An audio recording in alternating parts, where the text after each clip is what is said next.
لصلاة التسابيح فضلها وطريقتها بسرعة جدا. الفضل سبب في غفران جميع الذنوب، صغيرها وكبيرها، سرها وعلانيتها، خطأها وعمدها، قديمها وحديثها. يعني بتكفر كل الذنوب، وتصليها مرة كل يوم، مرة كل أسبوع، مرة كل شهر، مرة في العمر. لو مش قادر يعني مرة كل يوم لو أقدر. طب مش قادر مرة في الأسبوع. طب مش قادر مرة كل شهر. طب مش قادر مرة كل سنة. مش قادر مرة في العمر. أصليها إزاي؟ مهم جدا بسرعة. اتفضل. هي 75 تسبيحة في كل ركعة، هم 4 ركعات، تصليهم ركعتين وتسلم وتستريح ماشي، تصليهم 4 ركعات على بعض برضه ماشي. الله أكبر وسبح 10 تسبيحات. عدي وراي، هقول سبحان الله والحمد لله ولا إله إلا الله والله أكبر.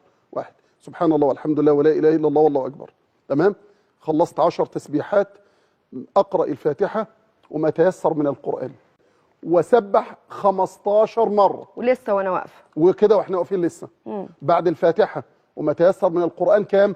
15. وعندنا 10 يبقى كده كام؟ 25. وبعدين أركع 10. برضو ال 15 سبحان الله والحمد لله ولا اله الا الله والله اكبر. خلاص تمام. هي تسبيحه واحده كده خلاص. وبعدين في الركوع 10 يبقى كده كام؟ 35. وبعدين اقوم من الركوع 10 كده كام؟ 45. وبعدين السجود الاول 10 كام؟ 55. الجلوس بين السجدتين 10 كام كده؟ 65. السجود الثاني 10 يبقى كده كام؟ 75 تسبيحه.